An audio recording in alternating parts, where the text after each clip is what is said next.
Hello friends, welcome to learning IQ। I am your host Suraj Kumar Sen. बिना देरी किए हुए हम बात करेंगे जीडीपी डाउनफॉल के बारे में, क्योंकि ये एक कंट्रोवर्सीज बन गई है।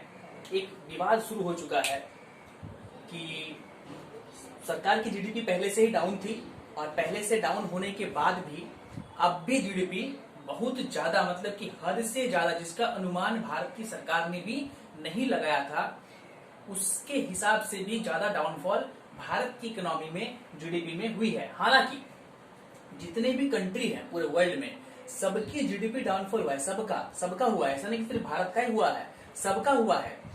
तो सवाल यह है कि अगर सबका हुआ है तो फिर भारत के बारे में ही कंट्रोवर्सीज क्यों हो रही है, भारत पर ही लोग बात क्यों कर रहे हैं? क्योंकि भारत सबसे टॉप पे है, भारत नंबर 1 पे है इस चीज के मामले में। उसके बाद बाकी के देश हैं। इस लिस्ट में चाइना भी है, जिसमें कहा गया है कि जिसने कोरोना को दिया दुनिया को, वो भी डाउनफॉल में चल रहा है, लेकिन वो 10th नंबर पे है, बहुत ही लास्ट में है। तो चाइना को उतना इफेक्ट नहीं पड़ने वाला है। इसलिए इफेक्ट नहीं पड़ने वाला है, चाइना एक डेवलप कंट्री है, ठीक है।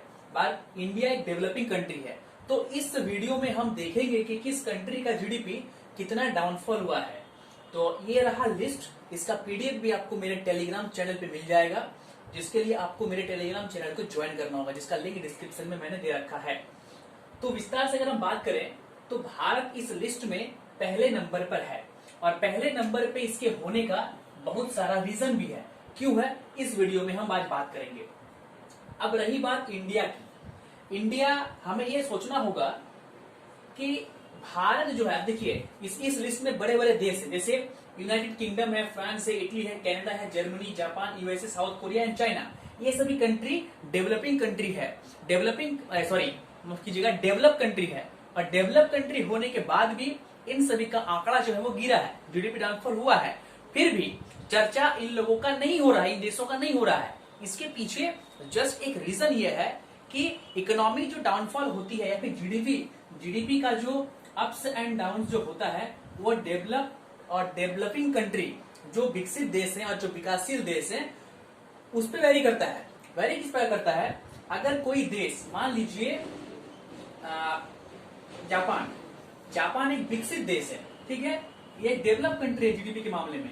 तो डेवलप कंट्री का तो जीडीपी डाउनफॉल होता है परसेंटेज में, वो बहुत कम होता है, बहुत ही कम। देख लीजिए इंडिया की तुलना में सबका जो है बहुत ही कम है, और बहुत समय के बाद होता है। ऐसा नहीं कि हर साल जो है वो डाउनफॉल हो रहा है, ऐसा नहीं होता है। क्योंकि इनका जीडीपी जो होता है ऑलवेज पीक पे होता है, इनका जीडीपी ऑलवेज पीक पे हाई होता है। और जब ये लो अगर गिरता है तो बहुत कम गिरता है इनकी तुलना में। जो विकासशील देश है, अर्थात जो भी डेवलप कर रहे हैं, करने में है, जैसे भारत, पाकिस्तान, ये सब देश अभी डेवलप कर रहे हैं, विकसित नहीं हुए हैं, विकास कर रहे हैं, प्रगति पर हैं।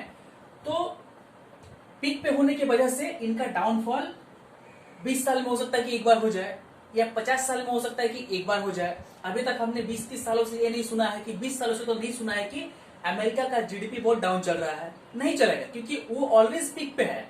और जब वो डाउनफॉल जब उसका होता भी है तो बहुत ही कम रेशियो में होता है, बहुत ही कम परसेंटेज में होता है, ठीक है। और फिर तुरंत वो उठ भी जाता है, जबकि विकासशील देश में ऐसा नहीं है। विकासशील देश के इस 23% का जो अगर भरपाई करना है ना, इस चीज का भरपाई करने में भारत को 3 से 4 साल लग जाएंगे, 23% का भरपाई करने में। उसके बाद फिर हम ऊपर जाएंगे तो हो सकता है कि और 10 साल हमें लग जाए। खैर, ये रही विकसित और विकासशील देश की बातें। जरा आंकड़ों पर अगर गौर करें तो चाइना पे हमको यह देखने को मिल रहा है कि चाइना में ये डाउनफॉल बहुत ही कम रेशियो में हुआ है। इसका एक सबसे बड़ा कारण ये है कि पूरे विश्व में जो मार्केट है, जो विश्व का जो बाजार है, उस पे चाइना का बहुत बड़ा दखल है, और जिसके कारण वो इस लिस्ट में 10वें नंबर पे है। इसके नीचे भी और भी कंट्री है, ऐसा नहीं कि नहीं है, लेकिन चाइना इस परसेंटेज को देख के भी खुश नहीं है। खुश इसलिए नहीं है, 3.2% गिरावट आया, ये बड़ी बात नहीं है। बड़ी बात यह है कि पूरी की पूरी दुनिया ने इसका बहिष्कार करना शुरू कर दिया, चाइना का बहिष्कार होना शुरू हो गया कोरोना के लिए। और भारत ने भी अभी ये डिक्लेयर कर दिया है कि हम जो है आत्मनिर्भर बनेंगे, और जो खिलौने का जो प्रोडक्शन होगा वो सब चीज इंडिया में बनेगा, चाइना से हम माल नहीं खरीदेंगे। खैर, ये रही जीडीपी की, इस चीज की बात है। अब हम बात करते हैं भारत की, सिर्फ इंडिया की हम बात करेंगे। भारत इस चीज के लिए तैयार नहीं था। इंडिया 23.9 अर्थात लगभग मान के चलिए 24, एक्चुअल डेटा ये है, लोग 23 कह रहे हैं, 23 नहीं है, 23.9% में गिरावट हुई है, माइनस में गया है। तो अभी हम क्या देख रहे हैं कि इसके लिए इंडिया तक प्रिपेयर नहीं था इस चीज को। भारत की सरकार, कोई भी सरकार, इंडिया में क्या होता है, पहले, बहुत पहले 1996 की अगर बात करें या फिर 2000 की बात करें, तो उस समय क्या था ना, उस समय ये था कि हर साल में ये जो होता था काउंट, जीडीपी कैलकुलेट हुआ करता था बहुत पहले, ठीक है। लेकिन अब क्या हो गया, तिमाही हो गया, मतलब क्वार्टर हो गया है, मतलब हर 3 महीने में जीडीपी काउंट होता है, ठीक है। तो ये जो डाउनफॉल दिखाया गया है, ये 3 महीने का दिखाया गया है। इसको ऐसा मत सोचिए कि इस साल भर का है, साल भर का नहीं है, 3 महीने बाद में भी ये आंकड़ा थोड़ा ऊपर जाए या नीचे आए, कुछ भी हो सकता है, वो बात की बात है। तो 3 माह में ऐसा होता है कि जीडीपी अप डाउन होता है। भारत सरकार को यह अनुमान था कि 15 से 18% डाउनफॉल हो सकता है, और इसके लिए सरकार तैयार भी थे। लेकिन ये आंकड़ा बहुत ज्यादा है, मतलब 20 को क्रॉस कर जाना मतलब बहुत बड़ा आंकड़ा है, इसके लिए सरकार तैयार नहीं है। अब हम बात करेंगे आखिर ऐसा हुआ क्यों, उसके पीछे का कारण क्या है। तो इसके पीछे का सबसे अगर कोई मेन रीजन है तो वो है कोविड-19। कोविड-19 के कारण ही जो है सारा चीज हुआ है, पूरे बाजार में मंदी है। और ऐसा मत सोचिए कि इस 23% में सारा जो है ये कोविड-19 जिम्मेदार है। कोविड-19 हो सकता है 15% माइनस के लिए जिम्मेदार हो सकता है, लेकिन बाकी का जो बचता है 8% से 9%, वो है 8 to 9% जो और इसमें डाउनफॉल हुआ है, यानी 15 और 28 जो है 23 होता है, अगर 9 करें तो 24 होता है। तो अगर इस चीज को मान ले तो इसके लिए भारत सरकार जिम्मेदार है। भारत सरकार जिम्मेदार क्यों है, अब आपको हम बताएंगे। सुब्रमण्यम स्वामी जी का एक कमेंट ये आया था, इंटरव्यू हुआ था, उसमें वो कह रहे हैं कि नरेंद्र मोदी जी को जो है, हालांकि इस वीडियो में हम किसी भी सरकार पे दोषारोपण नहीं करना चाहेंगे, लेकिन उनका ये कहना था कि सरकार ने जीडीपी के आंकड़े को बढ़ा के दिखाया। कुछ दिन पहले ये ट्रेंड बहुत हुआ था कि भारत की जीडीपी 7.2 को क्रॉस कर चुकी है, ठीक है, और हम $5 ट्रिलियन की इकोनॉमी बनने जा रहे हैं। तो सुब्रमण्यम स्वामी का इसमें कहना था कि भारत सरकार ने इस आंकड़ा को बढ़ा के दिखाया, मतलब 7.2 एक्चुअल में नहीं है, उस 7.2 को बढ़ाकर दिखाया गया है। तो इसी पे कंट्रोवर्सीज हो गई थी। तो यही कारण है कि ये इकोनॉमी बहुत ज्यादा गिर गई, क्योंकि बहुत सारे ऐसे इन्वेस्टर हैं, जो बड़े बड़े कंपनियां हैं, वो भारत में नहीं आ रही है। कुछ कुछ कंपनियां आई है, कुछ कुछ कंपनियां, क्योंकि भारत ने अपने टैक्स सिस्टम में बहुत सारा चेंजेस किए हैं। बाहर से जो कंपनियां आती है, माल बनाती है या बेचती है, कुछ भी करती है, उसके लिए उन्हें इंडियन गवर्नमेंट को टैक्स पे करना पड़ता है।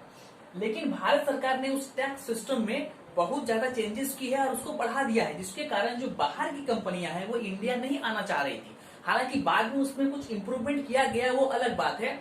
तो कुछ कंपनियां इंडिया छोड़ के, जैसे पूमा का शूज हो गया, नाइकी का शूज हो गया, रिबॉक का शूज कंपनी हो गई, ये लोग बहुत अधिक संख्या में बांग्लादेश चले गए हैं। तो कुछ ये कारण भी है। कपड़ों का जो उद्योग है वो अब भारत को धीरे धीरे छोड़कर बांग्लादेश की ओर रुख कर रहे हैं, क्योंकि बांग्लादेश ने उन्हें ऑफर किया है कि हम सस्ते लेबर में और सस्ते टैक्स रेट में आपको यहाँ पे जो आपका प्रोडक्शन है वो बनाने का जो है अनुमति हमको दे रहे हैं। तो वे कंपनी कहाँ चले गए, बांग्लादेश चले गए हैं, जो पहले इंडिया में थे। तो कहीं ना कहीं ये भी कारण है इस 8 to 9% गिरावट होने का। तो बस इस वीडियो में हम बस इतना ही जाने कि क्यों हुआ है, जीडीपी डाउनफॉल क्या है, इसके बारे में नेक्स्ट वीडियो में भी हम इस बारे में बात करेंगे, अगर कोई नया अपडेट इसमें आता है तो। वीडियो को देखने के लिए आपका बहुत बहुत धन्यवाद। आप हमारे फेसबुक पेज से भी जुड़ सकते हैं, और जीडीपी के बारे में हम और भी सीरीज बनाएंगे। जीडीपी क्या है, इसका कैलकुलेशन हम कैसे करते हैं, ये कैसे काउंट होता है, इस पर भी हम बात करेंगे। और इस चैनल को दोस्तों सब्सक्राइब कर लीजिएगा, और टेलीग्राम का लिंक है वो डिस्क्रिप्शन में दिया हुआ है, क्योंकि वहां पे हम आपको पीडीएफ प्रोवाइड करेंगे। लिंक पे जाके आप टेलीग्राम चैनल को ज्वाइन कीजिए और उस पीडीएफ को डाउनलोड कर लीजिए, उस पर सारा चीज आपको मिल जाएगा। Thank you for watching learning IQ।